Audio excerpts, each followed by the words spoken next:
Welcome back to another episode. It is slaughter day, first slaughter of the year.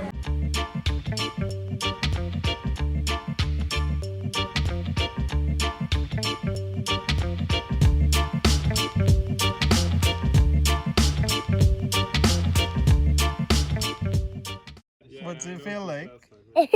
Only called Bob.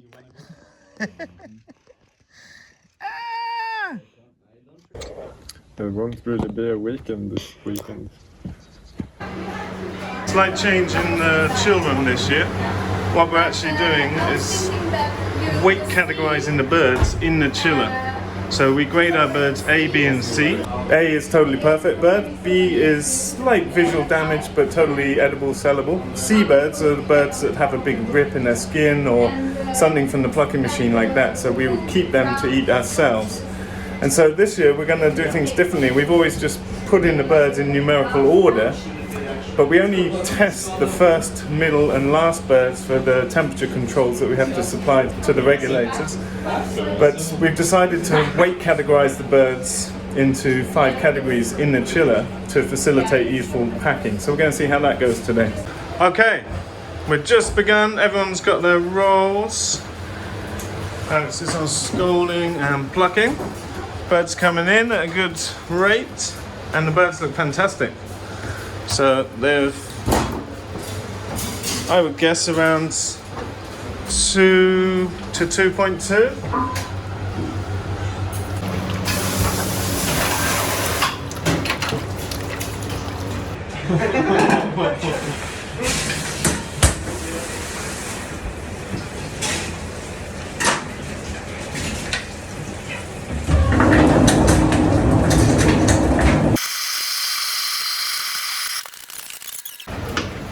Yeah. Okay, so if you've been following our channel, you've seen this before, but it's always good to learn, remember, practice, etc. So always use a good chicken knife. These are made by, I think, Victorinox, and that's specifically a good chicken boning knife. You want a thin, slightly flexible blade that can be honed really sharp. And the positions of my hands are vitally important. Over tens of thousands of chickens, I've worked out the absolute most optimal way to do this process without any risk of cutting my fingers. I've only ever cut myself once in the time I've used this slaughtering, and that was an accident where I was showing someone something and did something silly with my knife over there. And you should never have your hands in the way of a knife, that's important. So we take the oil glands, which contain the bird, so we're removing that oil sac. That goes into the bin. Turn the bird over. I like it at a 45-degree angle away from me. Pinch up the skin in the thoracic cavity, so that we're just nicking the skin, not the actual flesh, or cutting the breast meat. I secure the bird with my hand and rip the neck skin down. Grab hold of that crop and rip it down. Switch hands, rip it up. Tuck it in the back of my hand, and that allows me to use my forefinger to dig under the esophagus and windpipe. Pull them out, pull the neck out, make sure the neck skin's the right way round, and now the front end of the bird is released. Then I clench up with the palm of my hand on the keel and cut halfway between there and the butthole, and I'm trying to get through this fascia, through this fat to the intestine. The intestine sits right there. I can get my fingers in now, and I use 2 fingers to open that cavity up towards the edge of the table in case any feces comes out, and I can wash it down. Then I separate the gizzard from the fat layer on top of it just by a scoop with my finger. Reach my hand in, try and get everything out. If you've got small hands, you can get everything out in one go. I take the heart. I'm looking for any white spots, black spots, any sign of disease. If not, that's good to eat. I'm taking the liver without splitting the bile, and to do that I pinch the bile out of the gallbladder so that it's not in danger of splitting, and I take the livers, inspect them, they're good to eat. Then with a little bit of tension on the intestine, I can pull this off the edge of the table so there's no risk of anything splitting and contaminating the bird. And I'm using the natural line of the guts to just cut straight down, underneath, and that's perfectly removed everything. and it keeps all that lovely fat on the pubic bone. And this is what makes chicken, roast chicken particularly, taste so good, is that thick layer of fat that we get from our birds. Inside, I'm taking the lungs in a scooping motion to get them in one go. So I do that in a kind of three-fingered twist, feeling the rib cage with my fingers, and then come out in one piece, nice and clean. If there's testicles, this is a male, so I'll take them out, make sure the last bit of windpipe is out. Holding the bird by its neck, I cut at the level of the top of the breasts. We'll keep the neck.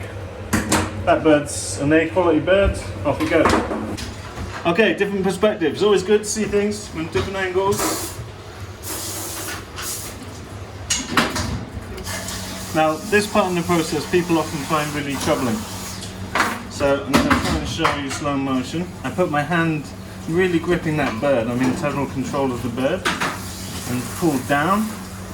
But this next bit with the crop, because the crop here is stuck to the breast meat with fascia. So I actually get my finger in and I roll it with my thumb onto my finger. Don't know if you'll be able to make that out. And then I grab up to clamp it with my finger and move my thumb further up so I can just pull downwards. It's not a lot of force needed, it's just a grip.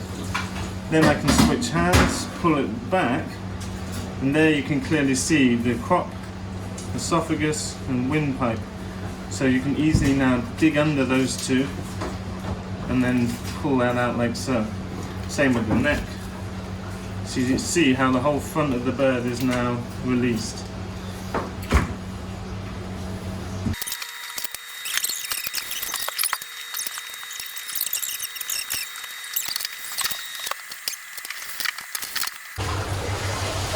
They look better this batch or not?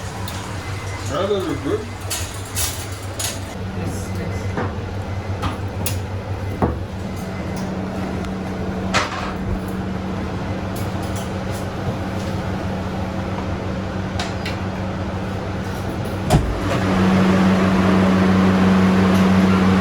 Okay, 11 o'clock. Time for a cup of coffee. We're having a quick break. Last birds on the trailer here, so we're ready to go and doing a good job so far, I think.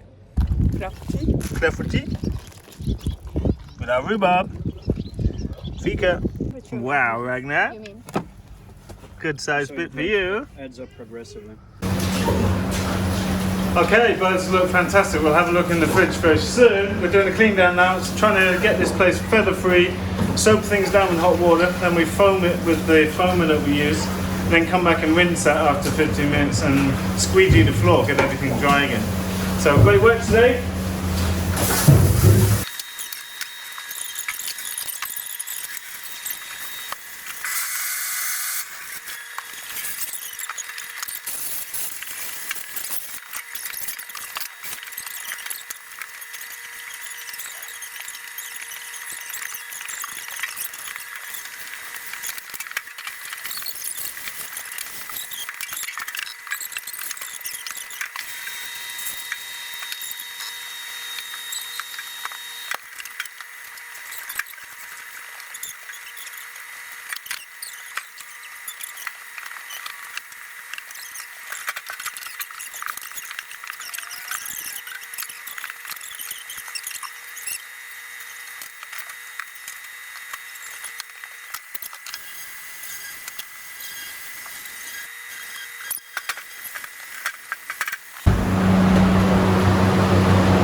Birds looking great.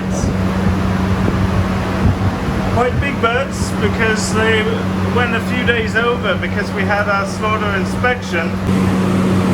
It's hard to know what the average will be, but it's certainly a bunch of birds that are 2.2 to 2.4, so good size family roasting birds, and we're going to smoke a bunch of these birds too. The clean room job has always been the lower input job. You just basically record keeping and putting birds in the freezer. The level of work in here has gone up because we're grading the birds in the actual chiller, but this will make packing much quicker because we'll have birds within 200 gram weight differences in the same crates that we can then put in the freezer. We're selling per kilo, but we offer people a chance to buy larger or smaller birds, so that's going to work really well. I'm just filling up the scholder for the packing tomorrow, although I'm not going to be involved in the packing. The animal crew are doing that with Johanna. So mostly clean down is done, just need to foam inside here. But we've got it feather 3 again. And that's, yeah, really good job. It's a little slower with a new team, but for a first try with the first team, excellent job. We actually just all took on one roll for the whole time, rather than swapping through, because we'll have 6 slaughters this year that are planned, so everyone can try each station out, but it's good to spend a longer time in one position so you really learn that role really well.